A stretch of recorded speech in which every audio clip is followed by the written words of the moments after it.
أعوذ بالله من الشيطان الرجيم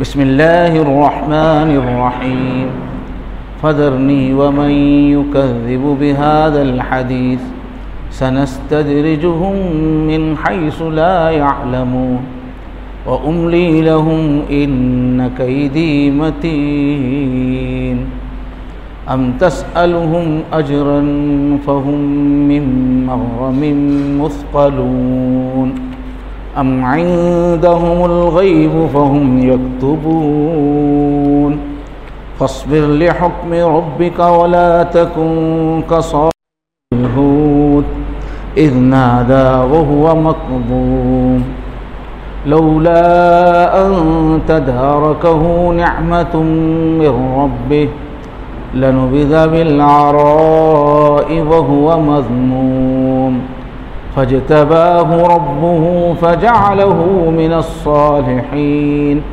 وإن يكاد الذين كفروا ليزلقونك بأبصارهم لما سمعوا الذكر ويقولون إنه لمجنون وما هو إلا ذكر للعالمين صدق اللہ العظیم۔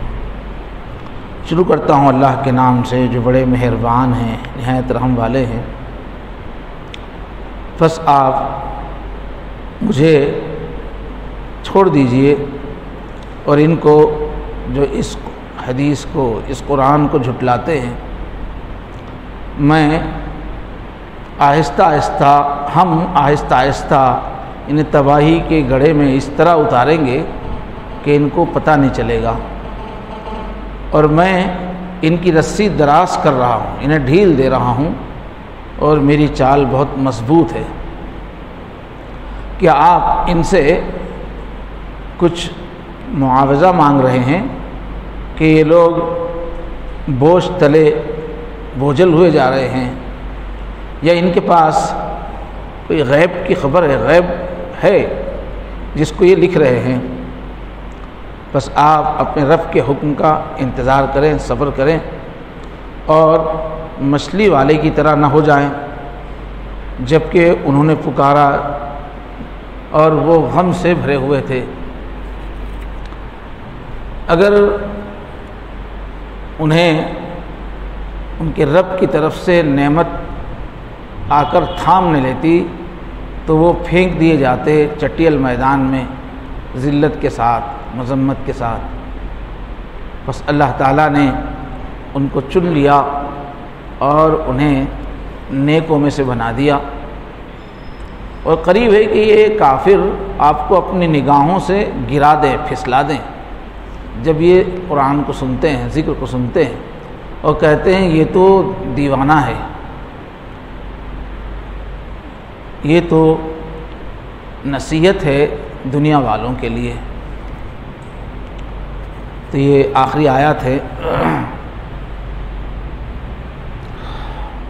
جیسے شروع میں کہا گیا تھا کہ یہ قرآن مجید کو سن کر اگلوں کے قصے کہتے ہیں، پھر وہیں سے بات آ کے جڑ گئی کہ جو قرآن کو اس طرح سے مذاق اڑاتے ہیں، آپ چھوڑ دیجئے، میرے حوالے ان کو کر دیجئے، پھر دیکھیں ہم ان کو کیا کرتے ہیں۔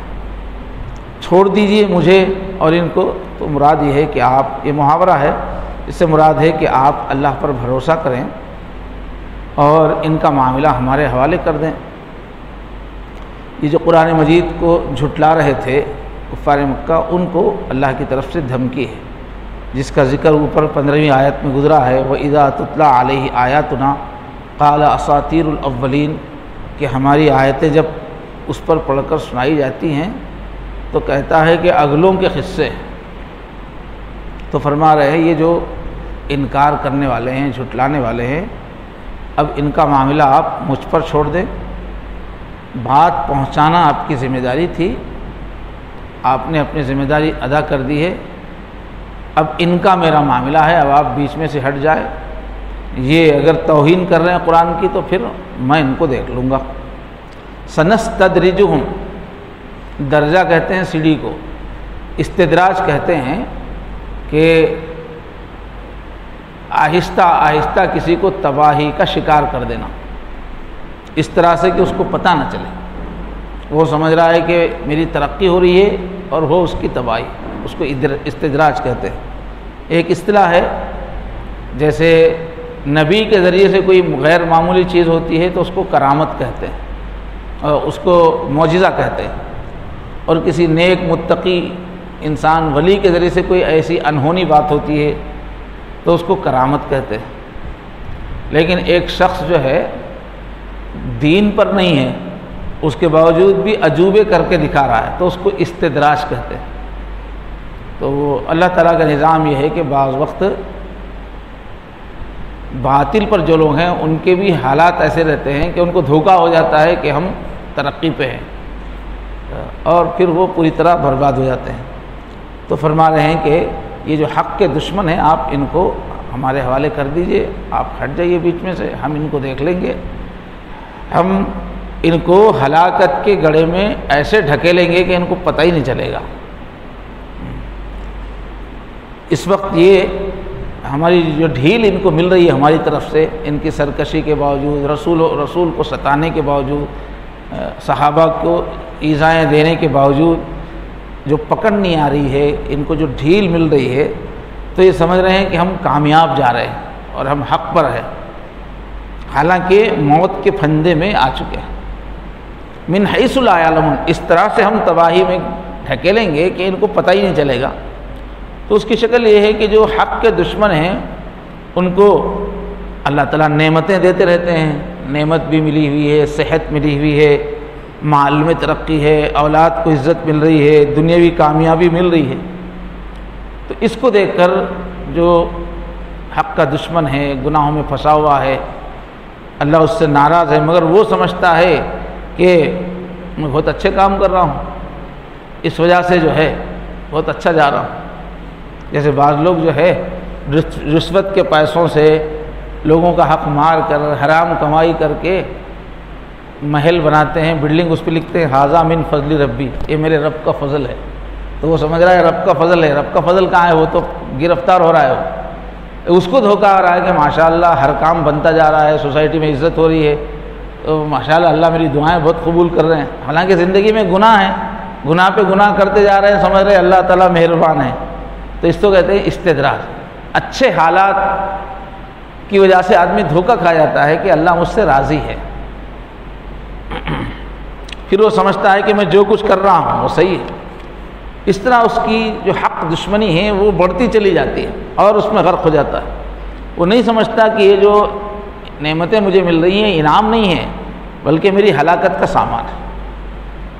تو اللہ فرما رہے ہیں ان کو جو نعمتیں ملتی جا رہی ہیں یہ نادان سمجھ رہے ہیں کہ صحیح کر رہے ہیں، یہ لوگ حق پر ہیں، حالانکہ یہ تباہی کے گڑھے میں اتر رہے ہیں۔ وہ املی لہم، اور میں ان کو ڈھیل دے رہا ہوں، میں ان کی رسی ڈھیلی چھوڑ رہا ہوں۔ ان قیدی متین، میری جو چال ہے وہ بڑی مضبوط ہوتی ہے، میری تدبیر۔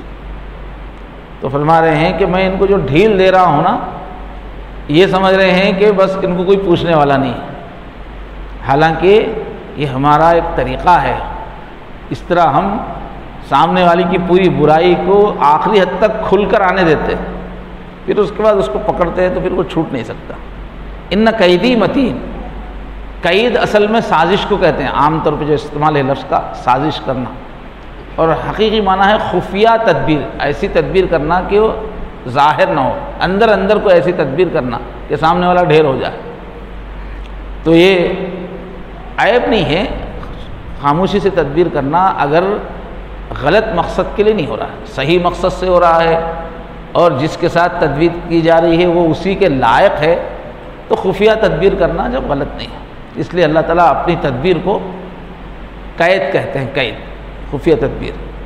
تو اے نبی صلی اللہ علیہ وسلم میرا معاملہ الگ ہے، میں خفیہ طور پر سب کرتا رہتا ہوں، میں ان کے ساتھ جو معاملہ کر رہا ہوں تو ان کو دھوکہ ہو رہا ہے، مگر میری تدبیر بہت مضبوط ہے۔ تو اللہ اس لیے کرتے ہیں کہ اللہ کہتے ہیں دکھا لو اپنی جولانیاں، کتنا زور دکھا سکتا ہے اے کافر، اے منکر، تو اپنا زور دکھا لے۔ اس لیے کہ اللہ تعالیٰ کو اس کا تو ڈر نہیں ہوتا کہ اگر اس کو زیادہ چھوٹ دیں گے تو ہاتھ سے نکل جائے گا. کسی کو کتنی بھی چھوٹ دیں، کوئی کتنا بھی عروج حاصل کرے، کوئی کتنا بھی ظلم میں طاقت میں بڑھتا چلا جائے، وہ ہر وقت اللہ کے کنٹرول میں، کبھی بھی اس کو پٹکی دے سکتے ہیں. اس لیے اللہ تعالیٰ خوب ڈھیل دیتے ہیں. ان کو کوئی ٹینشن ہی نہیں رہتا ہے کہ بھائی آگے چل کے کیا ہوگا، معاملہ ہاتھ سے نکل جائے گا. کبھی بھی ہاتھ سے نہیں نکلے تو بہت موقع دیتے ہیں. تو کفار کی طرف سے حضور سے بار بار یہ بحث کرتے تھے لوگ. تم بولتے نا جی بھائی اگر تمہاری بات نہیں مانیں گے تو عذاب آئے گا، عذاب آئے گا. ہم اتنے دن سے نہیں مان رہے ہیں، اتنا مذاق اڑا رہے ہیں. اگر واقعی تمہارا رب عذاب دینے کے قابل ہے، ہم کو پکڑ سکتا ہے، تو کیوں نہیں پکڑ رہا ہے؟ تو تکلیف دینے والے انداز میں اس طرح سے آ کے چیلنج کرتے تھے، تکلیف دہ جملے بولتے تھے. ہم اگر واقعی اللہ کے نزدیک مجرم ہیں تو پھر ہم کو سزا کیوں نہیں دے رہا ہے؟ بار بار سزا کا مطالبہ کرتے تھے. قرآن مجید کی صورتیں منزل پوری 5 پارے ایسے ہیں کہ اسی کا جواب ہے. ہمیشہ آ کے لڑتے رہتے تھے کہ عذاب دکھاؤ، عذاب دکھاؤ. کب اتنے دن سے عذاب بول رہے ہیں، 5 سال ہو گئے، 10 سال ہو گئے، عذاب نہیں آ رہا ہے. ہمیشہ جھوٹی باتیں بولتے ہو، ہے عذاب تو لاؤ. تو ان کی جو ضد ہے اس کو دیکھ کر شاید نبی کریم صلی اللہ علیہ وسلم کے دل میں خیال آتا تھا ہوگا کہ یہ جو بستی کے نمایاں لوگ ہیں، لیڈر ہے، اتنا کھل کے عذاب کو چیلنج کر رہے ہیں، ان پر عذاب آ جائے تو اچھا ہے، دوسرے لوگوں کو عبرت ہوگی. ہو سکتا ہے آپ نے تنہائی میں دعا بھی کی ہو.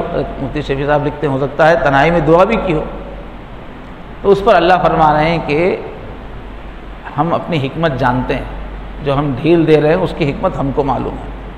تو اللہ تعالیٰ جو ڈھیل دیتے ہیں اس میں ایک طرف تو سامنے والے کی آزمائش ہو جاتی ہے اور کھل کے اس کا شر سامنے آتا ہے.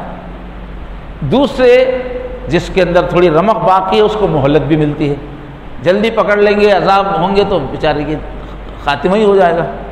اللہ خوب ڈھیل دیتے ہیں کہ میرا بندہ کبھی نہ کبھی پلٹے گا. 1 سال میں نہیں، 2 سال میں نہیں، 3 سال میں نہیں. اللہ تعالیٰ موقع دیتے ہیں.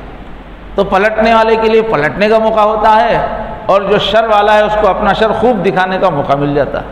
ایسی حکمتیں ہوتی ہیں. آگے فرما رہے ہیں ام تسألہم اجرا فہم من مغرم مثقلون، کہ آپ یہ جو دین کی محنت کر رہے ہیں، ان تک دین پھیلا رہے ہیں، اس پر کچھ آپ ان سے فیس لے رہے ہیں کیا؟ اس کے بدلے میں کوئی تنخواہ فیس ان سے لے رہے ہیں کیا؟ کوئی ٹیکس لے رہے ہیں کیا ان سے کہ ان کو اتنا زیادہ غصہ آ رہا ہے؟ تو اس میں بظاہر تو حضور کو مخاطب کر رہے ہیں، لیکن کافروں سے ہے، مخالفین سے اللہ تعالیٰ پوچھ رہے ہیں کیا ہمارا رسول تم سے کچھ فیس مانگ رہا ہے کیا؟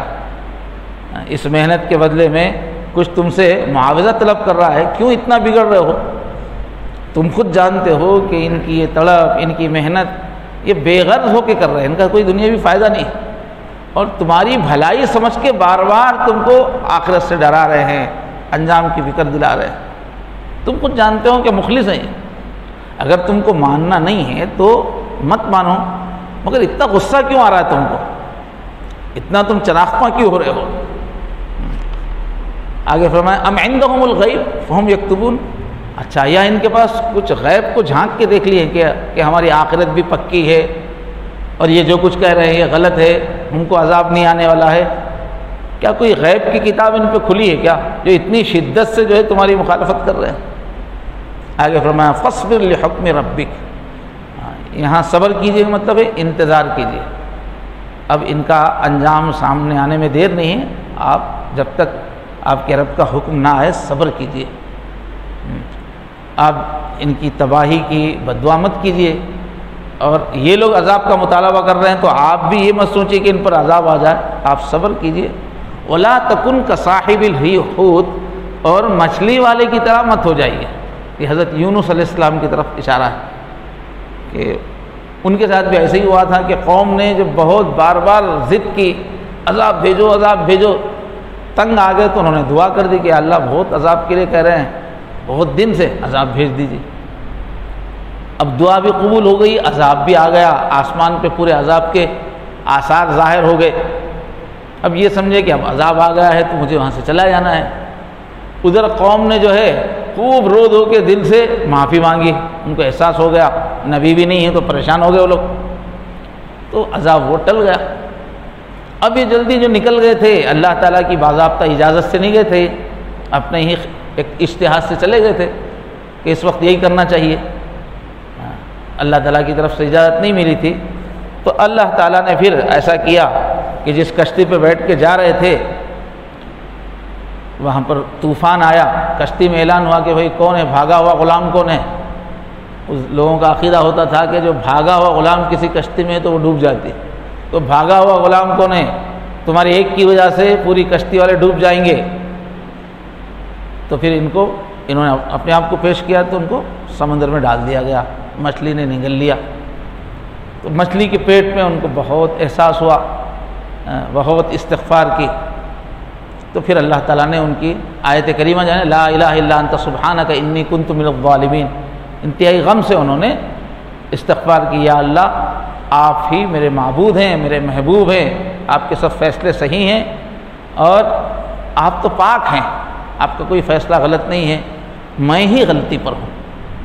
تو انہوں نے اس طرح سے توبہ کی تو اللہ نے توبہ قبول کی، مچھلی کو حکم ہوا تو اس نے لا کے خشکی پہ ان کو اگل دیا، ریت کے میدان میں ان کو اگل دیا۔ پھر اللہ تعالیٰ نے ان کو وہی پرانا مرتبہ دیا، پھر سے ان کو نبی بنایا، پھر ان سے کام لیا، پھر سے ان کو عزت ملی۔ تو بہرحال بہت پیار سے کہہ رہے ہیں، مچھلی والے کا جو لوگ استعمال کر رہے ہیں نا، اس میں پیار ہے، میرا مچھلی والا جو کیا نا ویسا مت کرو۔ ایک تو اس میں پیار بھی ہے، دوسرے اس میں اشارہ بھی ہے کہ دیکھو پکڑ ہوتی ہے مچھلی کا نام لینے میں، اس میں پکڑ کی طرف اشارہ بھی ہے، دوسرا پیار بھی ہے، یہ مچھلی والے کی طرح آپ مت کیجیے۔ تو انہوں نے بھی جب دیکھا کہ لوگ بہت زیادہ عذاب کے لیے کہہ رہے ہیں تو انہوں نے دعا بھی کر دی اور پھر جو ہے چلے بھی گئے۔ تو ان کا واقعہ بتا کے اللہ تعالیٰ فرما رہے ہیں کہ آپ جلدی نہ کریں، عالم کی مصلحتوں کو ہم ہی جانتے ہیں، ہم پہ آپ بھروسہ کیجیے۔ بہرحال آگے فرمایا لولا ان تدارکہ نعمت من ربہ، حضرت یوسف علیہ السلام، حضرت یونس کے بارے میں فرمایا کہ اگر اب اللہ کی جو نعمت ہے، اللہ کی رحمت ہے، اس نے ان کو نہ سنبھالا ہوتا، ان کو نہ تھاما ہوتا تو پھر وہ اسی طرح میدان میں پڑے رہتے ذلت کی حالت میں۔ اللہ تعالیٰ نے رحم فرمایا اور اللہ کی نعمت نے ان کو پھر سے تھام لیا، اللہ نے معاف کر کے پھر سے ان کو نبوت کا مقام دے دیا۔ فاجتباہ ربہ، پس اس کے رب نے اس کو چن لیا، یعنی نبی بنا لیا۔ فجعلہ من الصالحین، اور اس کو نیکوں میں سے کر دیا۔ اب آگے ہے آخری آیت ہے وَإِن يَكَادُ الَّذِينَ كَفَرُوا لَيُزْلِقُونَ، پھر وہی جو کفار قرآن سنتے وقت کس طرح غصے میں آ جاتے تھے، جب اللہ کے نبی قرآن سناتے تھے تو سردار لوگ قرآن کی تاثیر دیکھ کر لوگ متاثر ہو رہے ہیں دیکھ کر، آپ کا طریقہ یہ تھا دعوت کے لیے آپ جاتے تھے تو اپنی زبان سے بات نہیں کرتے تھے، قرآن ہی کا کوئی سورہ سنا دیتے تھے، اس لیے کہ اس میں تاثیر بہت ہوتی تھی۔ تو آپ جب قرآن سناتے تھے یعنی دعوت پیش کرتے تھے تو یہ لوگ اتنے غضبناک ہوتے تھے، ایسے گھور کے دیکھتے تھے کہ جیسے کھا جائیں گے یا گرا دیں گے۔ تو پھر آخر میں اسی پہ بات ختم ہو رہی ہے کہ اگرچہ قرآن مجید پیش کرنے پر یہ لوگ بہت آپ کے ساتھ سختی کا معاملہ کر رہے ہیں، بہت ظلم کر رہے ہیں، لیکن آپ ڈٹے رہیے۔ تو فرمانے قریب ہے کہ یہ کافر اپنی نگاہوں سے آپ کو پھسلا دیں، گرا دیں۔ لما سمعوا الذکر، جب یہ قرآن کو سنتے ہیں تو اتنا ان کو غصہ آتا ہے۔